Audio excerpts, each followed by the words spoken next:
Estas férias leve o Observador no bolso.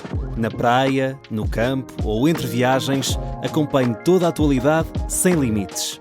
Assine com 40€ de desconto e habilite-se a ganhar uma estadia de 2 noites num dos hotéis boutique da Small Portuguese Hotels. Este verão, desligue da rotina, não da informação. Assine em observador.pt. Ideias feitas?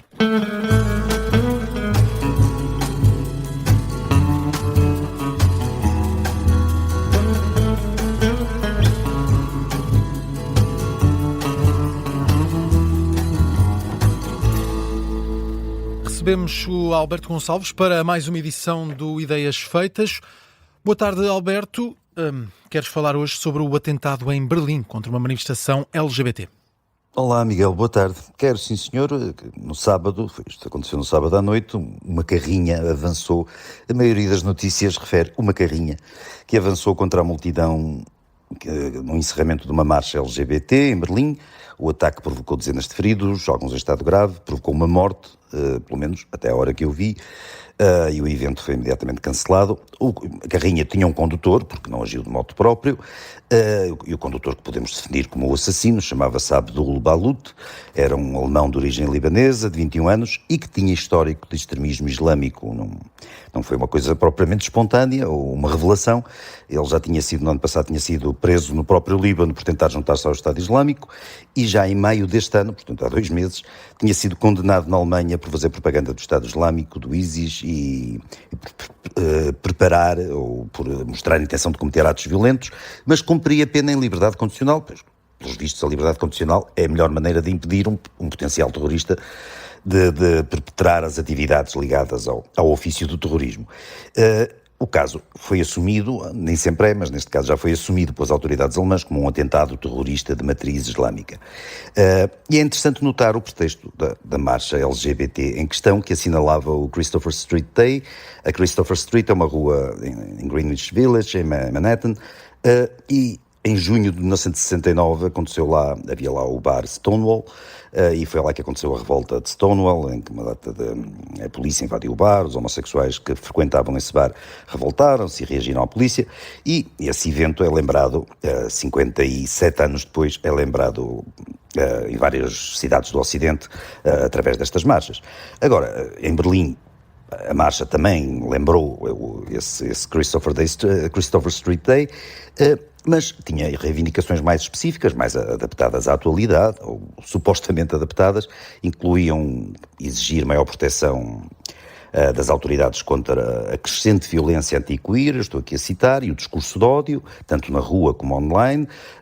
A manifestação pedia também, ou a marcha pedia apoio governamental contra o encerramento e a gentrificação de espaços comunitários e centros culturais LGBT, em Berlim, naturalmente. Reivindicava cuidados de saúde inclusivos e com cobertura financeira, presume-se, para tratamentos de afirmação de género e por aí fora. Mas, sobretudo, a marcha protestava contra a extrema-direita e pretendia declaradamente incentivar a participação nas próprias eleições municipais, nas próximas eleições municipais de Berlim, promovendo o voto em partidos que protejam, estou a citar outra vez, os valores democráticos, a dignidade humana e a diversidade.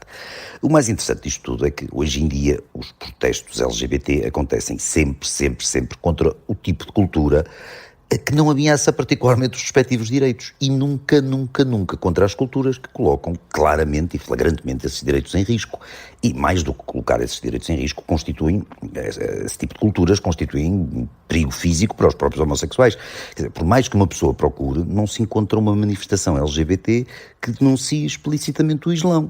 E a ameaça que a religião muçulmana, naturalmente não representada por todos os muçulmanos, longe disso, mas há uma ameaça que a religião muçulmana representa para os homossexuais, seja nos seus países de origem, seja através da influência do Islão, na imigração que tem sido substancial para a Europa e para os Estados Unidos.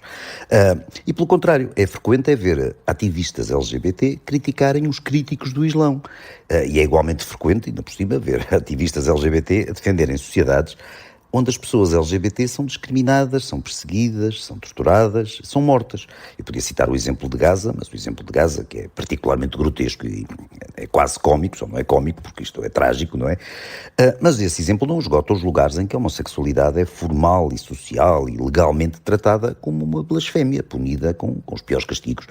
E com a ocasional exceção de alguns homossexuais muçulmanos ou ex-muçulmanos, que se tornam apóstatas, portanto, neste caso, mas esses sim sabem o que passaram e sabem o que é que um homossexual sofre sob o Islão, ou sob algumas interpretações do Islão, pronto, mas salvaguardando essas exceções, a vastíssima maioria do ativismo LGBT é comparável, eu admito que com certo mau gosto, mas foi o que me ocorreu, é comparável a uma comunidade de galinhas que se manifesta constantemente contra os vegetarianos e nunca contra o rei dos frangos. Mas o rei dos frangos é que leva as galinhas para o churrasco, ou que as atropela, como foi o caso.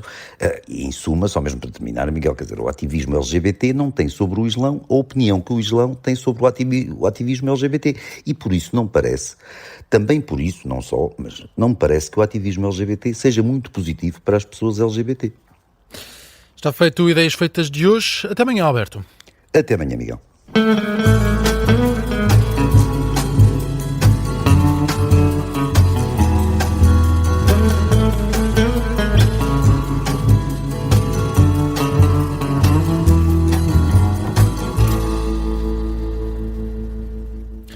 O Ideias Feitas está de regresso amanhã. Um aviso à navegação. Nesta altura, a A1 está cortada, a Autostrada do Norte, nos dois sentidos, entre Mialhada e Albergaria. Acontece por causa de um incêndio e a circulação na ligação ferroviária do Norte também está interrompida por essa região do país. Vamos atualizar essa informação já daqui a pouco no Jornal das 7. A dor tem muitas formas. Afeta muitas pessoas e todas merecem ser ouvidas.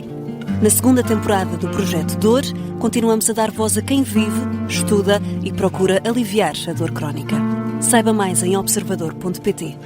Uma iniciativa do Observador com o apoio da Ferraz Lince. A Escola das Artes da Universidade Católica Portuguesa é o lugar onde o talento ganha forma e se cria visão artística para a profissão do futuro. Descubra as licenciaturas em Cinema, Som e Imagem e em Conservação e Restauro. Candidaturas abertas em artes.ucp.pt.